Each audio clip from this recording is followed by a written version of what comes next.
نبی کریم صلی اللہ علیہ وسلم نے فرمایا، اس ذات کی قسم جس کے ہاتھ میں میری جان ہے، لوگوں پر ایک ایسا زمانہ آئے گا کہ قاتل کو پتہ نہیں ہوگا کہ اس نے کیوں قتل کیا، اور نہ مقتول کو پتہ ہوگا کہ اسے کس بات پہ قتل کیا گیا۔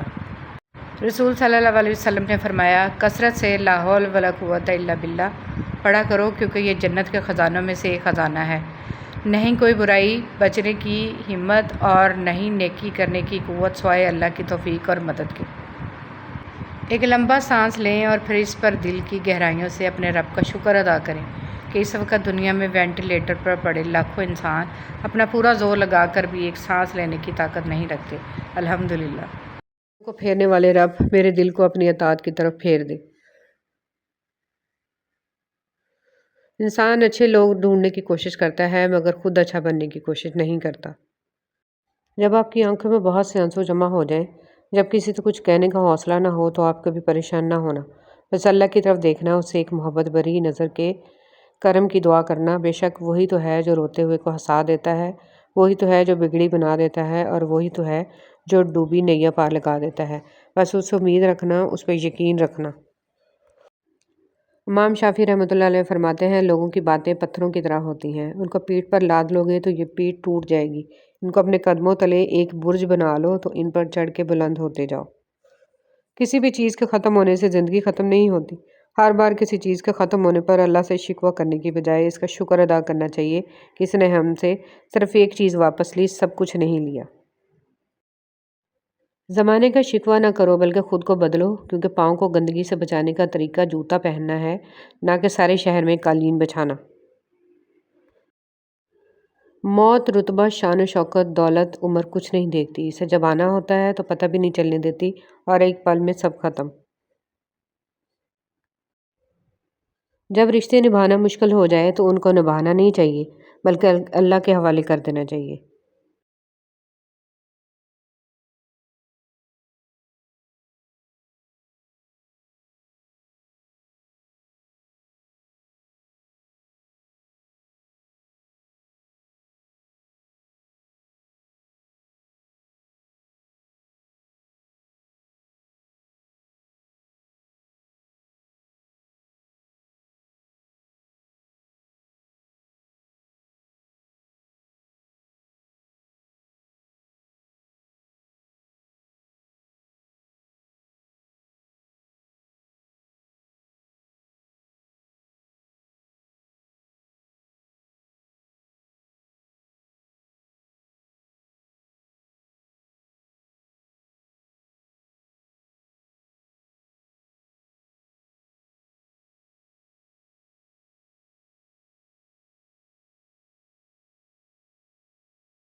ہر چیز میں شکوے شکایت والی عادت اگر جڑ پکڑ لے تو ہر نعمت اور ہر خوشی معمولی لگنے لگتی ہے، جو کہ ذہنی آسودگی کی بربادی کا سبب ہے۔ چھوٹی چھوٹی خوشیوں پر شکر ادا کیجیے اور خوش رہیے۔ الحمدللہ کہنے کی عادت ڈال۔ رسول صلی اللہ علیہ وسلم نے فرمایا، تم لوگوں کو دکھ دینے سے بچو تو یہ بھی صدقہ ہے جو تم اپنے اوپر کرو گے۔ کچھ دن صبر کے ہوتے ہیں، سراسر صبر کے، خاموش رہنے کے، درگزر کرنے کے، اکیلے گزارنے کے، کنارہ کرنے کے، صحیح ہونے کے باوجود غلطی تسلیم کرنے کے۔ کچھ باتوں کے فیصلے اللہ کے حوالے کیے جاتے ہیں، فیصلے کے نتیجے کا انتظار کیے بغیر۔ صبر جب محال ہو تب ہی اجر بھی عظیم ملا کرتے ہیں۔ بے شک اللہ صبر کرنے والوں کے ساتھ ہے۔ جن سے محبت ہو انہیں کاٹا نہیں جاتا بلکہ ان کے لیے راستے بنائے جاتے ہیں۔ بات ضرورت کی نہیں بلکہ خلوص و محبت کی ہوتی ہے۔ جگہ بنانی پڑتی ہے، دل میں ہو یا گھر میں۔ بہترین اجر والا صدقہ یہ ہے کہ تم تندرستی اور توانائی ہوتے ہوئے اس وقت صدقہ کرو جب تمہیں خود بھی مال کی ضرورت اور تنگ دستی کا ڈر اور خوشحالی کی جستجو ہو۔ نرم الفاظ پر خرچ کچھ نہیں ہوتا، لیکن اس کی قیمت بہت زیادہ ہوتی ہے۔ ایک بار کا جھوٹ آپ کی ہمیشہ کی سچائی پر سوالیہ نشان بنا سکتا ہے۔ جس کا درد اسی کا درد، باقی سب تماشائی۔ نہ کوئی سکول، نہ کوئی استاد، پھر بھی دنیا کا بہترین انجینئر۔ غریب گھرانوں میں بھی رشتے کیجیے، بڑے سلیقے سے رہتی ہیں بیٹیاں غریب کی۔ زندگی کا صفحہ نماز کے ساتھ اور نماز کے بغیر۔ بچپن میں خواہش، جوانی میں خواب، ادھیڑ عمر میں ضرورتیں اور بڑھاپے میں حقیقتیں سونے نہیں دیتی۔ ہو سکتا ہے کسی شخص کی نیت درست ہو، لیکن اس کا عکس دکھانے والے کی نیت ٹھیک نہ ہو، لہٰذا ہر سنی سنائی بات پر یقین مت کیا کریں۔ جس نے آپ کو اوپر چڑھنے میں مدد کی ہے، اس کو توڑنے کی کبھی کوشش مت کرنا، کیونکہ واپسی اترنے میں تمہیں اس کی سخت ضرورت ہوگی۔ کسی کا سکون چھین لینے کا کفارہ عبادات کر کے ادا نہیں کیا جا سکتا۔ سب رشتے وقت کے ساتھ رنگ بدلتے ہیں سوائے ماں کے، وہ ویسی رہتی ہے جیسی ہوتی ہے۔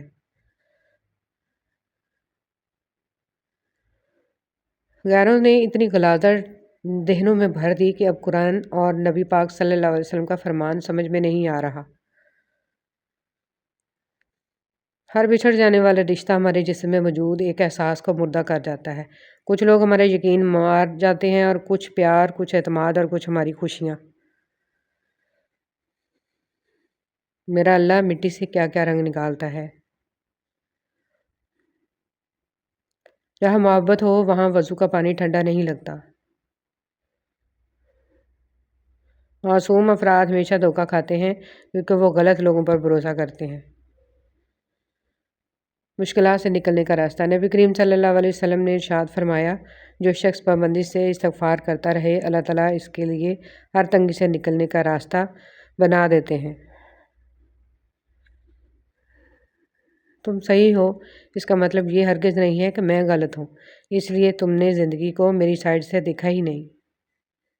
القرآن ترجمہ۔ اے ایمان والو، تمہارے اموال اور تمہاری اولاد تمہیں اللہ کی یاد سے غافل نہ کر دیں، اور جو لوگ ایسا کریں وہی خسارہ اٹھانے والے ہیں۔ القرآن۔ اگر اللہ کے ساتھ کسی کو شریک کیا جائے تو یہ گناہ وہ کبھی معاف نہیں کرے گا، اور اس کے علاوہ جو گناہ ہیں وہ جس سے چاہے معاف بھی کر دیتا ہے، اور جس نے اللہ کے ساتھ کسی کو شریک بنایا، اس نے بہتان باندھا اور بہت بڑے گناہ کا کام کیا۔ سورہ النساء۔